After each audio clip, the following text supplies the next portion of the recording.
শিবিরের পশ্চিমের সভাপতিকে আহত করা হয়েছে, আমাদের নারী কর্মীদেরকে আহত করা হয়েছে। আমরা প্রশাসনকে বলতে চাই, সব ছেড়ে দিয়ে খেলা দেখবেন না, সব ছেড়ে দিয়ে খেলা দেখবেন না। আমরা জুলাইয়ের ওঝা বিষাক্ত সাপ ছাত্রলীগের কালো হাত কিভাবে ভেঙে দিতে হয়, এই দেশটাকে কিভাবে বিতাড়িত করতে হয় তা আমরা করে দেখিয়েছি। আবার যদি কেউ এই দেশের জন্য বিষাক্ত হতে চায়, তাকেও তাড়ানোর জন্য আমরা এক বিন্দু ভাববো না। আউযু বিল্লাহি মিনাশ শাইতানির রাজিম।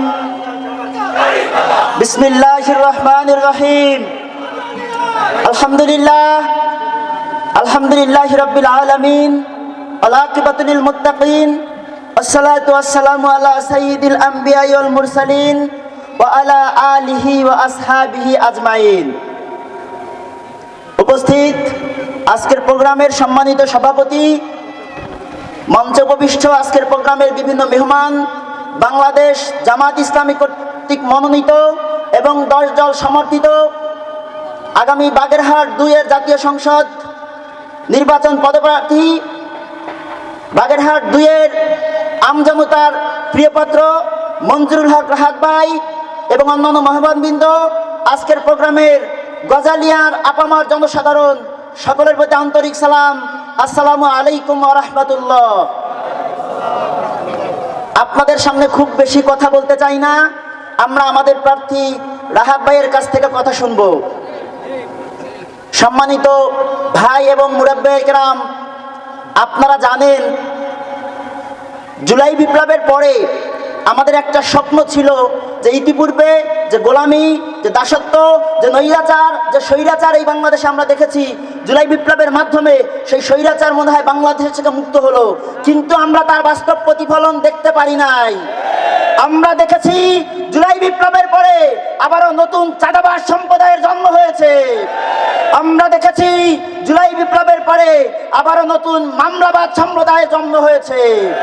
আমরা দেখেছি নতুন দুর্নীতিবাদ সম্প্রদায়ের জন্ম হয়েছে। এই বাংলাদেশ চাওয়ার জন্য আমরা জুলাই বিপ্লবে নেমেছিলাম না। আমরা একটি সুন্দর এবং সামাজিক বাংলাদেশ চাই, যে এই বাংলাদেশে কোনো চাঁদাবাজ, রাহাজানি, মামলাবাজ, সন্ত্রাস, মাদক কোনো কিছুই থাকবে না।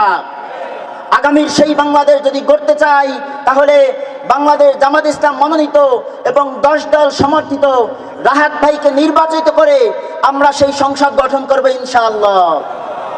সম্মানিত ভাইরা, আপনারা দেখেছেন জুলাই বিপ্লবের পরে ছাত্র সংসদ নির্বাচনের ঘনঘটা যখন শুরু হলো, ঢাকা বিশ্ববিদ্যালয়ের প্রথম নির্বাচন, একটা অংশ সমাজের কিছু লোক ঢাকা বিশ্ববিদ্যালয়ের ছাত্রদের এই গণজোয়ার দেখে নিজেদের মাথায় কোথাও লুকাবে মরুভূমিতে উঠে যখন ঝড় পড়লে বালুর নিচে মাথা ঝুঁকায়, তদ্রুপ তারা বলতেছিল যে শিবিরের জনসমর্থন শুধু অনলাইনেই আছে, তাদেরকে মানুষ ভোট দিবে না।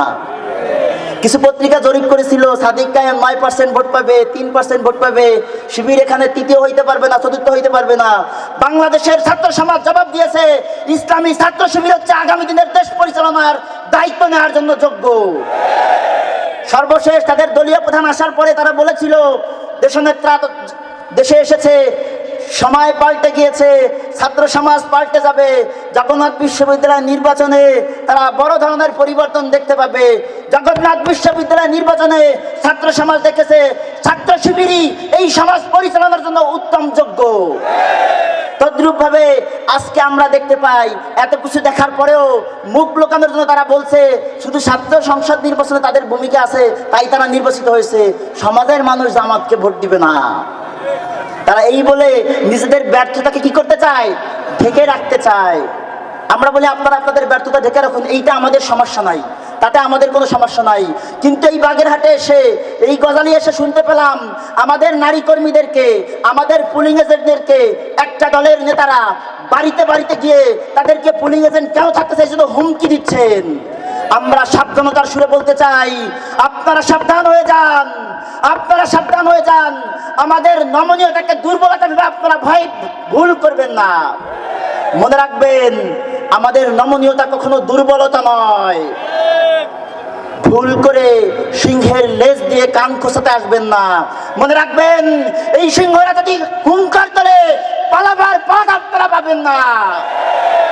আজকে আমরা দেখছি বিভিন্ন জেলায় প্রচারণা গিয়ে বিশেষ করে মিরপুর 15-তে ইসলামী ছাত্র শিবিরের পশ্চিমের সভাপতিকে আহত করা হয়েছে, আমাদের নারী কর্মীদেরকে আহত করা হয়েছে। আমরা প্রশাসনকে বলতে চাই, সব ছেড়ে দিয়ে খেলা দেখবেন না, সব ছেড়ে দিয়ে খেলা দেখবেন না। আমরা জুলাইয়ের ওঝা বিষাক্ত সাপ ছাত্রলীগের কালো হাত কিভাবে ভেঙে দিতে হয়, এই দেশ থেকে কিভাবে বিতাড়িত করতে হয় তা আমরা করে দেখিয়েছি।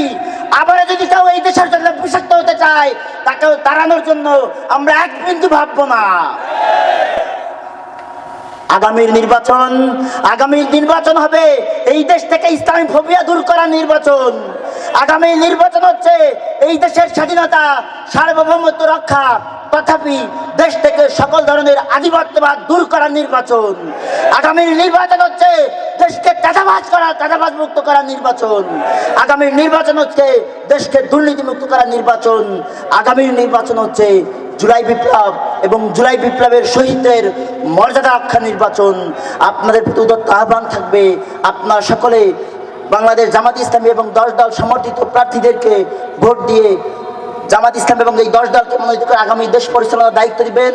এবং সর্বোচ্চ অনুরোধ আপনাদের কাছে থাকবে, আপনারা জুলাই বিপ্লবে হ্যাঁ ভোট দিবেন।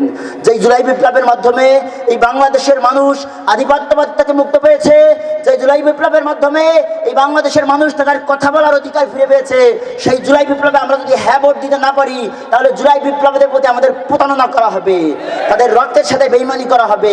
আমরা কি সেই ধরনের বেঈমান হব না? আমরা সকলে জুলাই বিপ্লবে হ্যাঁ ভোট দিব। প্রিয় উপস্থিতি, আপনারা জানেন 2013 সালের 17 মে আমি এবং আমার চাচাতো ভাই শামসুল হক আমাদেরকে ধরে এনে এই যেই পাশে কাউন্সিল, এই কাউন্সিলে রাতভর আমাদেরকে নির্যাতন করা হয়েছিল। নির্যাতন একটা পর্যায়ে যখন আল্লাহু আকবার ধ্বনি তুলছিলাম, তখন সেই নির্যাতকরা বলছিল, এখনো কি সমস্ত কথা বলে মুখটা ভেঙে দে। আজকে আপনাদেরকে সাথে নিয়ে আমি সেই প্রাণের স্লোগান তুলতে চাই। আপনারা কি আমার সাথে স্লোগান ধরবেন? নারায়ে তাকবীর, নারায়ে তাকবীর। ইসলামী ছাত্র শিবির ক্ষমতা না জনতা, ক্ষমতা না জনতা, দিল্লি না ঢাকা, দিল্লি না ঢাকা। নারায়ে তাকবীর। আসসালামু আলাইকুম ওয়া রাহমাতুল্লাহ।